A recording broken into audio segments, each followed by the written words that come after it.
বিসমিল্লাহির রহমানির রহিম। অনলাইনের পক্ষ থেকে শিক্ষার্থীদের জানাই অভিনন্দন। শিক্ষার্থীরা তোমরা সবাই ভালো আছো? তোমাদের জন্য দোয়া করি তোমরা যেন সবাই ভালো থাকো এবং তোমরা অনলাইনের মাধ্যমে তোমরা তোমাদের লেখাপড়া চালিয়ে যাও। আমাদের সাথে তোমাদের দেখা হয় না স্কুলে, কিন্তু তোমরা আমাদেরকে অনলাইনে দেখছো, সেই সাথে তোমরা তোমাদের পাঠে মনোযোগী হচ্ছ। আমি ফেরদৌস সারা বেগম আজ তোমাদের নবম শ্রেণীর জিওগ্রাফি ক্লাস নিব। তো আজ আমার জিওগ্রাফির চতুর্থ অধ্যায়ের যে ধীর পরিবর্তন সম্পর্কে তোমাদের পাঠদান করাবো। তোমরা সবাই বই খোলো, খাতা খোলো এবং আমার পাঠে মনোযোগী হও। দেখো, আমি আজকে পাঠের বিষয় লিখে দিয়েছি ভূপৃষ্ঠের ধীর পরিবর্তনের কারণ ও ফলাফল। ইংরেজিতে যাকে বলে cause and effect of slow change of the earth surface. যে চেঞ্জ হবে তারপরে এফেক্ট হবে কিসে? আর্থ মানে পৃথিবী। যে একদিকে হচ্ছে পরিবর্তন হবে, পরিবর্তনের ফলে কি ফলাফল হয়, তারপরে তোমার এই পরিবর্তন এবং ফলাফল মানুষ ভোগ করে থাকে। এখানে আমরা লিখেছি, দেখো, পৃথিবী পরিবর্তনশীল। পৃথিবীর প্রতিনিয়তই পরিবর্তনশীল হচ্ছে কিসের দ্বারা?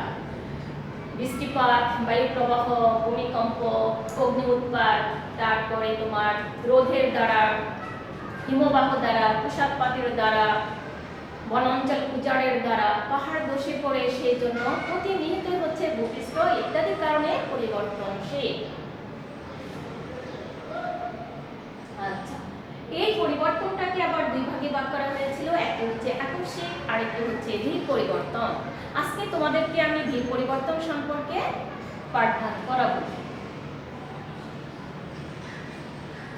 আকস্মিক পরিবর্তনের ফলে ভূমির তিনটি রূপ ধারণ করে বা তিনটি রূপের পরিবর্তন হয়। তিনটি রূপের মধ্যে একটি হচ্ছে পর্বত, আরেকটি হচ্ছে মালভূমি, আরেকটি হচ্ছে সমভূমি। এখন এখানে তিনটি লিখে দিয়েছে, দেখো তোমরা। তিনটির মধ্যে পর্বত, ইংরেজিতে যাকে বলে মাউন্টেন্স। তারপরে যেটা দিয়েছে সেটা হচ্ছে মালভূমি অর্থাৎ যে প্ল্যাটেরাস। তারপরে হচ্ছে সমভূমি, যেটা সেটা হচ্ছে তোমার প্লেন। এই যে তিনটা পরিবর্তন হয়, তিনটা পরিবর্তনের ফলে এগুলো আমরা পরবর্তী ক্লাসে তোমাদেরকে জানাবো যে তিনটা পরিবর্তন হলে পাহাড় কাকে বলে, মালভূমি কাকে বলে, সমভূমি কাকে বলে, কেন বলছে এবং কিভাবে তাদের কতগুলো ভাগ আছে, এই ভাগ সম্পর্কে তোমরা জানতে পারবে। তো আজকে আমরা ধীর পরিবর্তনের আকস্মিক পরিবর্তনের ফলে তিনটি হয়, তদ্রূপ ধীর পরিবর্তনের ফলে চারটা পর্যায় হয়। সে চারটা পর্যায়ের মধ্যে একটি হচ্ছে বিচরণীভবন ও ক্ষয়ীভবন। বিচরণীভবন ও ক্ষয়ীভবন যেটা, সেটা হচ্ছে তোমার কি? ওয়েদারিং এন্ড এরোশন, অপসারণ, ট্রান্সপিরেশন। নগ্নীভবন যে ডেনিডেশন, অবক্ষেপণ, ডিপোজিশন, যে ডিপোজিশন, অবক্ষেপণ, ডিপোজিশন, যেটা তোমার কি করে? সঞ্চয় করে। যেটা অবক্ষেপণ, এক জায়গা থেকে নিয়ে আসে আরেক জায়গায় ফেলে দেওয়া। ট্রান্সফার মানে কি? যে এখানে ট্রান্সপিরেশন মানে এক জায়গা থেকে আরেক জায়গায় নিয়ে যাওয়া, যাকে বলা হয় অপসারণ। তাহলে আমরা এই যে এখানে লিখেছি যে নগ্নীভবন ও ক্ষয়ীভবনটা, বিচরণীভবন যেটা, বিচরণী এবং ক্ষয়ীভবন। এরপরে হচ্ছে তোমার নগ্নীভবন হচ্ছে 3 নম্বরে।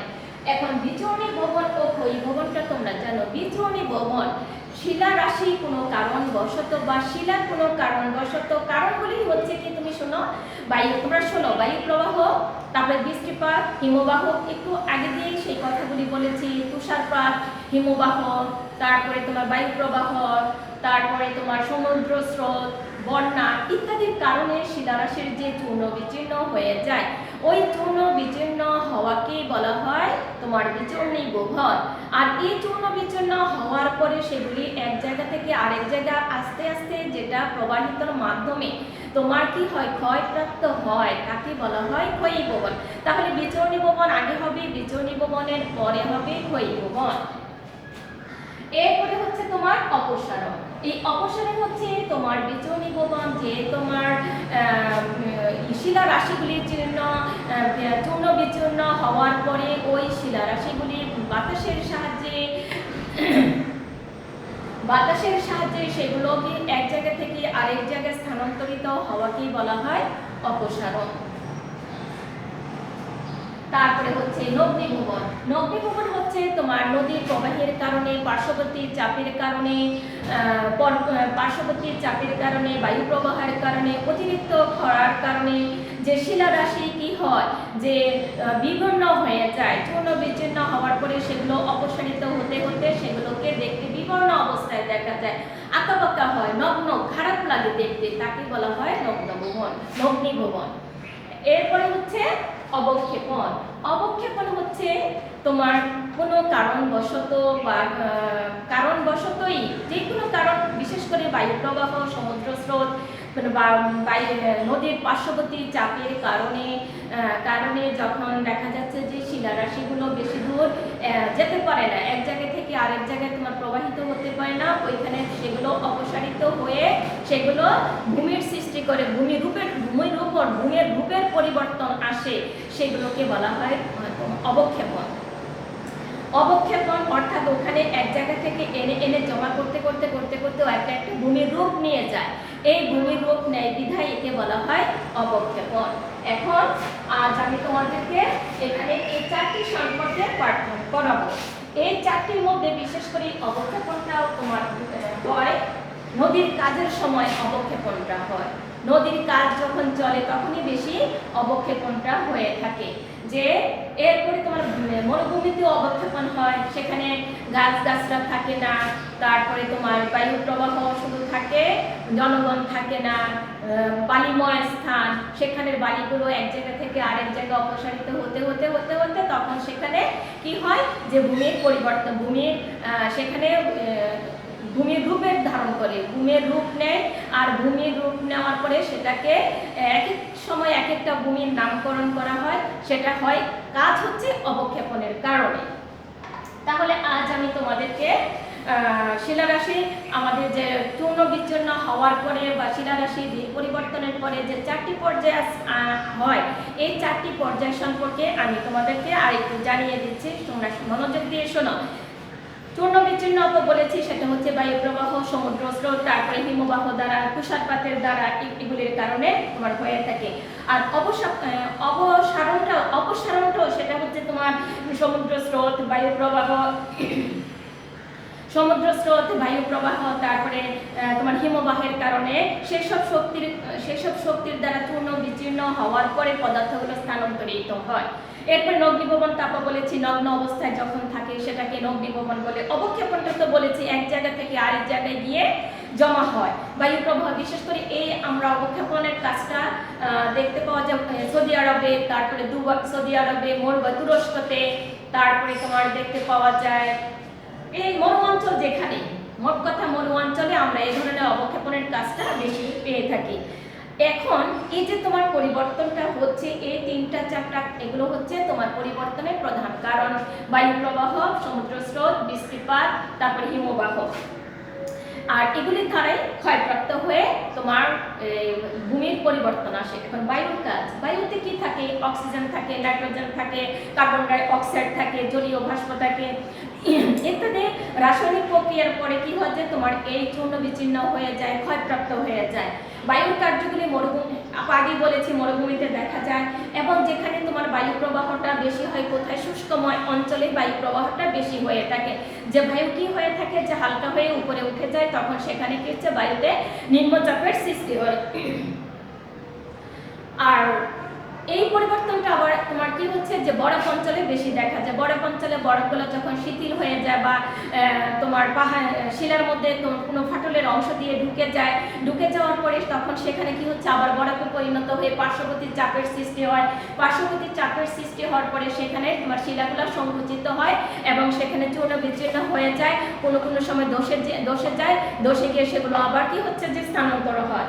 এইসব শিলা রাশিগুলো তোমার আঘাতে অর্থাৎ বরফের আঘাতে চূর্ণ বিচ্ছিন্ন হয়ে দেখা যাচ্ছে কি নুড়ি, কাকর, বালি, তারপরে তোমার কর্দম ইত্যাদিতে পরিণত হয়। এরপরে হয় ওগুলো আবার ক্ষয়প্রাপ্ত হয়ে যায়। এটা হচ্ছে তোমার বায়ুর কাজ। এরপরে বৃষ্টির কাজ। তোমরা তো এই যে বর্তমান বর্ষাকাল আমাদের প্রায় চলে আসছে, ধরতে গেলে বর্ষাকাল চলে আসছে, আমরা কি বৃষ্টিপাত দেখতেছি। আর এই অতিরিক্ত বৃষ্টিপাত আমাদের কি হচ্ছে ভূমির ক্ষতি করে থাকে। ভূমিগুলো কি হয় কদমাক্ত হয়ে যায়, অনেক সময় পানি হলে যে সেটা স্রোতের সৃষ্টি হয়, সেগুলো এক জায়গা থেকে অন্য জায়গায় নেমে যায়, অন্য জায়গায় নেমে গিয়ে সেখানে আবার কি হচ্ছে যে এক জায়গায় উঁচু হয়, আরেক জায়গায় নিচু হয়। এই শিলা রাশিগুলি কি হয় আংশিক কোথাও ক্ষয়প্রাপ্ত হয়, কোথাও আলগা হয়ে যায়, কোথাও আবার জমা হয়ে যায়। এগুলো হচ্ছে তোমার বৃষ্টির কাজ। অনেক সময় কি হচ্ছে যে পর্বতের ফাটলের মধ্যে পানি প্রবেশ করলে কি হয় পর্বত দুর্বল হয়ে যায়, পর্বত তখন পড়ে যায়। এই পড়ে যাওয়াকে বলা হয় পাহাড় ধস। এটাও তোমার এটাও দিন পরিবর্তনেই হয়, এটা আকস্মিক হয় না।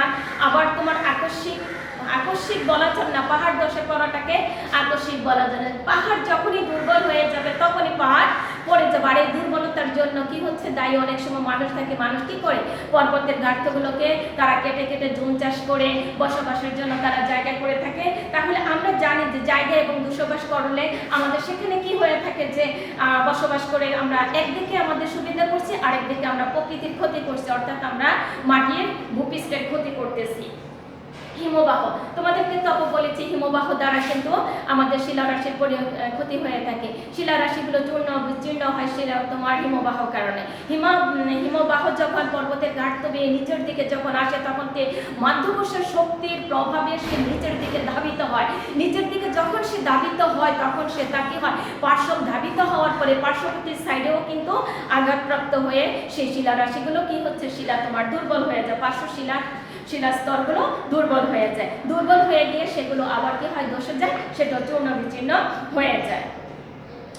আমাদের ভূপৃষ্ঠ এটাও আমাদের দিক পরিবর্তনের একটা উদাহরণ। অনেক সময় কি হয় যে যদি কোনো তোমার ছিদ্র তার চলার পথে যদি কোথাও কোনো ছিদ্র থাকে, পর্বতের মধ্যে ছিদ্র থাকলে সেখানে ছিদ্র গিয়ে আবার পানিগুলো তোমার চলে গিয়ে সেখানে ওই ছিদ্রের মাধ্যমে যে পানিগুলো গেছে সেগুলো পার্শ্বচাপ সৃষ্টি করতেছে, আবার আমাদের ভিতরে সে শিলাকে দুর্বল করে ফেলতেছে। আর দুর্বল করার পরে কি হচ্ছে যে সেখানে ওই কদমাক্তগুলো অনেক সময় কি হয় যে দুর্বল যখন কদমত্ব বেশি হয়ে যায়, কদমত্ব হওয়ার পরে সেগুলো আবার কি হচ্ছে পার্শ্ববর্তী স্থানগুলোকে আবার চাপের সৃষ্টি করে। চাপের সৃষ্টি করার পরে কি হচ্ছে যে সেটা আবার বেরিয়ে যাওয়ারও চেষ্টা করে। অনেক সময় সে বেরিয়ে যেতে না পেরে কি হয় যে দুর্বল হয়ে পাহাড়ের ক্ষতি করে বা পাহাড়ের ক্ষতি হয়। তারপরে হচ্ছে নদীর কাজ। তোমরা তো সচরাচর নদী চেনো। নদী হচ্ছে বাংলাদেশের প্রধান নদী হচ্ছে পদ্মা, মেঘনা, যমুনা। এই তিনটি প্রধান নদী এই বাংলাদেশের এক শক্তি। পানির অপর নাম জীবন। আমাদের বাংলাদেশের এই তিনটি শক্তি দিয়ে বাংলাদেশ আমাদের যোগাযোগ ব্যবস্থা গুরুত্বপূর্ণ ভূমিকা পালন করেছে। আগে রাস্তাঘাট তেমন ছিল না, আগে কিন্তু মানুষ নদীপথে নৌপথে গুরুত্বটা বেশি ছিল। এখন এই নদীর কাজ, নদী তোমার উপকার হয়, অনেক সময় আমাদের জন্য অপকারও করে থাকে। নদীতে যখন আর অপকারটা হয় কখন যখন বৃষ্টিপাত বেশি হবে, নদীতে পানির ধারণ ক্ষমতা তখন থাকবে না, তখন নদী কি হয় এই পানিগুলো তোমার প্লাবনের সৃষ্টি হয়। অতিরিক্ত বৃষ্টির পরে যখন পানি রাশিগুলো আমাদের নদীতে স্থির থাকতে পারে না তখন সেগুলা উপসে পড়ে আমাদের বন্যার সৃষ্টি হয়। তারপরেও আমাদের নদীর কাজের কথা আমাদের জানতে হবে। নদীর সৃষ্টি হচ্ছে পর্বত থেকে, নদীর সৃষ্টি হয় পর্বতের গাঁথটা বেয়ে যখন সে কি হয় সে আস্তে আস্তে নিচের দিকে প্রবাহিত হয়ে যখন কোনো সমতল ভূমিতে চলে যায়, সমতল ভূমিতে চলে যাওয়ার পরে সেখানে কোনো একটা বড় নদীতে মিশে যায়, শাখাগুলো বা প্রশাখাগুলি বড় নদীতে মিশে তখন সেই যেখানে মিশবে সেই মিশা অবস্থায় সেখানে কি হচ্ছে যে বিশাল পানিরাশি জমে যায়। আর বিশাল পানিরাশি জমে গেলে সেগুলোই হচ্ছে নদী। নদীর কারণে কি হচ্ছে সমভূমির সৃষ্টি হচ্ছে। নদীতে তোমার কি হয় প্লাবন হচ্ছে, প্লাবন হওয়ার পরে সমভূমির সৃষ্টি হচ্ছে। এখন নদীর গতিতে যেখান থেকে নদী উৎপত্তি হবে তাকে বলা হয় নদীর উৎপত্তি স্থল, আর যেখানে এসে নদী পতিত হবে সেটাকে বলা হয় মোহনা। যে নদী কি হচ্ছে, যে উৎপত্তি হয়ে নিচের দিকে প্রবাহিত হয়ে সে পর্বতের গাঁঠি দিয়ে প্রবাহিত হয়ে যখন সে একটি সমতল ভূমিতে যখন সে কি করে বা নিজের সমতল ভূমি বলো বা নিজের গর্ত বলো কোনো জায়গায় যখন সে ধাবিত হয়ে স্থির থাকে, তখন সেই ধাবিত হওয়াটাকে বলা হয় মোহনা। এরপরে আসো যে নদীর কাজ, নদীর গতিপথ। নদীর গতিপথে হচ্ছে তার কি গতিধারা, নদীর যে ধারায় প্রবাহিত হয় সেটাই হচ্ছে নদীর গতিপথ। যে পর্বত থেকে প্রবাহিত হওয়ার পরে সে যখন সমতল ভূমিতে এসে যখন সে প্রবাহিত হয়ে একটা ধারায় প্রবাহিত হয়ে যায়, তাকেই বলা হয় নদীর গতিপথ। বিস্তার এই নদীর জন্য হ্রদ সৃষ্টি হয়। তারপরে তোমার সবচেয়ে বাংলাদেশের দক্ষিণে হচ্ছে বঙ্গোপসাগর, পদ্মা মেঘনা যমুনার শেষ পর্যন্ত সে কোথায় মিশেছে, যে আমাদের বঙ্গোপসাগরের সাথে মিশেছে। যেখানে মিশবে যেখানে এসে যে নদীর গতিপথ যেখানে এসে মিশবে তাকে বলা হয় মোহনা। নদীর বিস্তৃত এলাকাকে বলা হয় তোমার খাড়ি, মোহনাকে আবার খাড়ি বলা হয়। অনেক বিস্তৃত এলাকা যদি থাকে সেটাকে বলা হয় খাড়ি।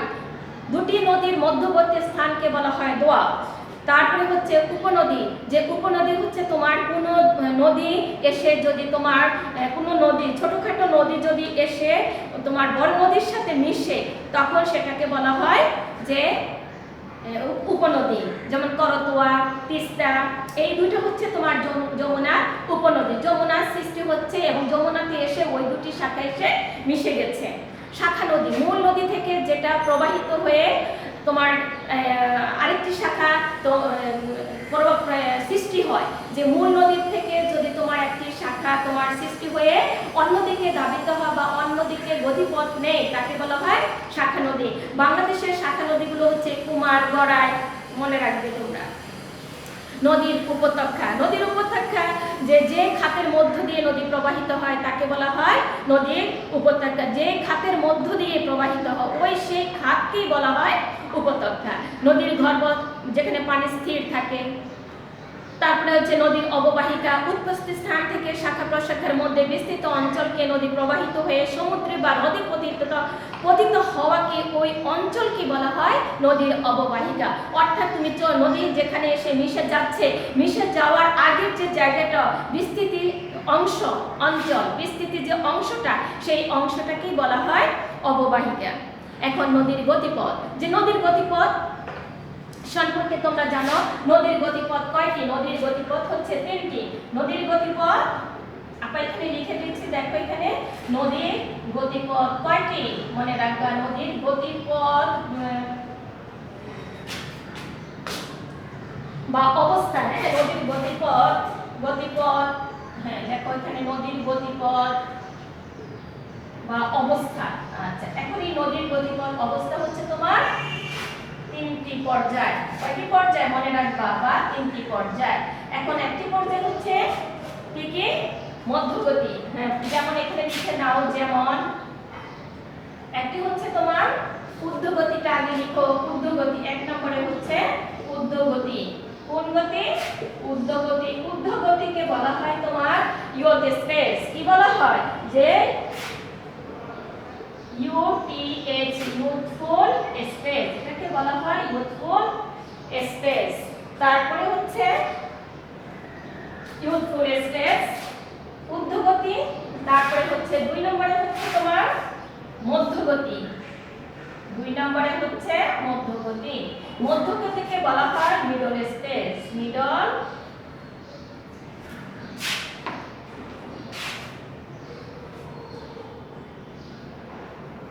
Middle space. তারপরে মিডল স্পেস ও নিম্নগতি। 3 নম্বরে হচ্ছে নিম্নগতি। নিম্নগতিকে বলা হয় তোমার ওল্ড, এটাকে বলা হয় তোমার ওল্ড লিখো, ওল্ড স্পেস। আচ্ছা, ওল্ড স্পেস। এখন এই 3টা গতিকে আমরা এখানে পাচ্ছি। যে 3টা গতির মধ্যে ঊর্ধ্বগতিতে যখন ঊর্ধ্বগতিকে বলা হয়েছে নদীর, এখানে স্রোতের বেগটা বেশি থাকে, গতিপথের তীক্ষ্ণতা বেশি থাকে, তীব্রতা বেশি থাকে বিধায় তার চলার পথে কি হচ্ছে যে আশেপাশে শিলা রাশিগুলো চূর্ণ বিচূর্ণ করে সে প্রবাহিত হয়। তা ঊর্ধ্বগতি এটাকে তার প্রাথমিক অবস্থা বলা হয়। এই প্রাথমিক অবস্থায় তার গতি তীক্ষ্ণতাটা বেশি থাকে। আর ঊর্ধ্বগতিতে স্থলভাগের ক্ষয়প্রাপ্ত হয়, ক্ষয় হয়ে সেগুলো এক জায়গা থেকে আরেক জায়গায় সেগুলো কি হয় যে তোমার অপসারণ হয়। আর এই অবস্থায় নদীর কাজ হচ্ছে যে নদীর ঢাল কমে যায়। অনেক সময় নদীর ঢালগুলো বলতে তোমার নদীর ঢাল বলতে কি বোঝাচ্ছে যে ক্ষমতা, নদীর ক্ষমতা বা হঠাৎ অধিক পরিমাণে পাথরের টুকরোগুলো তারপরে এগুলো নদীতে বহন করতে না পেরে সেখানে অনেক সময় কি হয় যে সঞ্চয় হয়ে যায়। যে যখন তার ঢাল কমে যায়, বিশেষ করে ঢাল বলতে এখানে তীক্ষ্ণতা বা ক্ষমতা তীব্রতা যখন কমে যায়, কিছুটা সে ঢাল বলতে দুর্বল, মোট কথা দুর্বল যখন হয়ে যায় তখনই সে কি হচ্ছে যে তার চলার পথে যখন সে একটু দুর্বলতা এসে যায় তখনই সে নুড়ি পাথর কণাগুলি তারপরে তোমার চূর্ণ বিচ্ছিন্ন যে সকল জিনিসগুলি হয়েছে সেগুলো সেখানে জমা হয়ে যায়। দেখো তোমাদের বই একটা চিত্র দিয়েছে নদীর গতিপথের যে বিভিন্ন চিত্র, মনে করে একটা শিলারাশি, এই শিলারাশিগুলো চলার পথে কিভাবে কিভাবে আঁকা বাঁকা হয়েছে, ক্ষয়প্রাপ্ত হয়েছে, বিভিন্ন রূপ ধারণ করেছে, মনে হচ্ছে একটা পোশাকের রূপ ধারণ করেছে, একটা জামার মতো দেখা যাচ্ছে। আসলে কি এটা একটা জামা দেখা যাচ্ছে, কিন্তু এটা কিভাবে হয়েছে যে গতিপথে নদীর গতিপথের কারণে হয়েছে। তারপরে হচ্ছে কি মধ্যগতি, মধ্যগতিতে নদীর দ্বিতীয় অবস্থায় আসে। এতে কি হয় শিলা রাশিগুলো যেমন চূর্ণ বিচ্ছিন্ন হয়ে গেলেও এগুলো এক জায়গা থেকে আরেক জায়গায় বেশি দূর স্থানান্তরিত হতে পারে না। এক জায়গা থেকে আরেক জায়গায় তারা যা চলার পথে যদি ওগুলো বিশেষ করে জমা হয় তখন আবার তার গতিপথে বাধা হয়ে সেগুলো আর তোমার সামনের দিকে গতিপথ অগ্রসর হতে পারে না। এখানে অনেক সময় সঞ্চয় কাজও হয়ে থাকে। আর এই সঞ্চয় কাজ হয় বলে এখানে প্লাবন সমভূমির সৃষ্টি হয়। যেখানে কি সমভূমির সৃষ্টি হয়, প্লাবন সমভূমির সৃষ্টি হয়ে যায়। যে বিশেষ করে যে যখনই তার চলার পথে নুড়ি কাকর বাড়ি থাকবে সেগুলো এক জায়গায় এসে জমা হতে হতে হতে হতে হতে সেখানে একটা প্লাবনের মতো হয়, অত সমভূমির সৃষ্টি হয়ে যায়। তারপরে নিম্নগতি, নিম্নগতিতে জীবন নদীর শেষ পর্যায়ে আসে। এখানে গতিপথের তীক্ষ্ণতা থাকে না, তীব্রতা থাকে না। আর এই সময় তোমার তার স্রোতের বেগটা কমে যায়, কমে যাওয়ার পরে তার কি হচ্ছে গতিপথ অনেক সময় স্থির হয়ে যায়। স্থির হয়ে যাওয়ার পরে পার্শ্ববর্তীর কাজও তেমন হয় না, যার কারণে সেখানে কি হয় যে সেখানে হ্রদের সৃষ্টি হয়, তারপরে তোমার উপত্যকার সৃষ্টি হয়। সেখানে আবার নদীর যে মুখ, নদী তার যেখানে স্থির হয় সেখানে মোহনার মধ্যে পলি সঞ্চিত হয়ে যায়। এই কাদামাটি তারপরে তোমার বালি কণা এইগুলি তোমার যখন মোহনায় স্থির হয়ে যায় সেখানে আবার কি হচ্ছে যে সেই সমভূমিগুলোকে বিভিন্ন রূপ হয়, কোনোগুলো পলল পাখা, কোনোটা আরিয়াল খাত, পলল, তারপরে দ্বিআকৃতি, কখনো কখনো তোমার ইউ আকৃতি, গিরিখাত ইত্যাদি সৃষ্টি হয়। তাহলে আজকে তোমাদের আপা এই পর্যন্ত পাঠদান করিয়েছে। আশা করি তোমরা সবাই আমার পাঠদানটা তোমরা মনোযোগ দিয়ে তোমরা শুনেছ। তো আপা তোমাদেরকে এখানে প্রশ্ন সম্পর্কে একটু ধারণা দিয়ে দিচ্ছি যে এখানে তোমাদের সৃজনশীল প্রশ্ন 2-3 রকমের প্রশ্ন আসতে পারে। দ্বীপ পরিবর্তনের উপরে আসতে পারে, তারপরে নদীর গতিপথের উপরে আসতে পারে, তারপরে দ্বীপ পরিবর্তনের মধ্যে তোমার এখানে আবার 3টা পর্যায় আসে, সেই পর্যায়ের মধ্যে তোমাকে সমভূমি সম্পর্ক তোমাকে একটা স্টেম দিতে পারে, তারপরে মালভূমি সম্পর্ক দিতে পারে, তারপরে এখানে আবার কি হচ্ছে নদীর গতিপথের 3টা ভাগ আছে, তোমাকে ঊর্ধ্বগতি সম্পর্ক দিতে পারে, নিম্নগতি সম্পর্ক তোমাকে বলতে পারে, তারপরে তোমাকে বলতে পারে যে নদীর কাজগুলোর মধ্যে একটা স্টেপ দিয়ে বলতে পারে যে তুমি তোমার কাছে নদীর অর্থনৈতিক দিক দিয়ে যে নদীর গুরুত্বটা তুমি লিখবা এবং সে সবচেয়ে কোন নদীতে গুরুত্বটা বেশি, এইভাবে তোমাদেরকে প্রশ্ন করতে পারে। তোমার শিক্ষার্থীরা তোমরা আমার পাঠদান আশা করি মনোযোগ দিয়ে তোমরা শুনেছ এবং অনলাইনের ক্লাসগুলো তোমরা বারবার একটু দেখবে, দেখলে তোমাদের ইনশাআল্লাহ পাঠ সহজ হয়ে যাবে। তো তোমাদেরকে আপু বাড়ির কাজ দিয়ে দিচ্ছি, তোমরা সবাই বাড়ির কাজটা তোমরা খাতায় উঠায় রাখো। বাড়ির কাজ, বাড়ির কাজটা হচ্ছে ধীর পরিবর্তনটা সম্পূর্ণ দিয়ে দিই। বাড়ির কাজ ধীর পরিবর্তন, ধীর পরিবর্তন তো শিক্ষার্থীরা তোমরা পাঠের সাথে সাথে তোমরা লেখার কাজ করবে, প্রতিদিন চেষ্টা করবে একটা সৃজনশীল নিজের একটু তৈরি করবে। তোমরা পাঠদানগুলো যদি দেখো, বই পড়ো, তোমরা নিজেরাই সৃজনশীল তৈরি করে প্রতিদিন চেষ্টা করবে একটা সৃজনশীল তোমরা লিখে রাখার জন্য।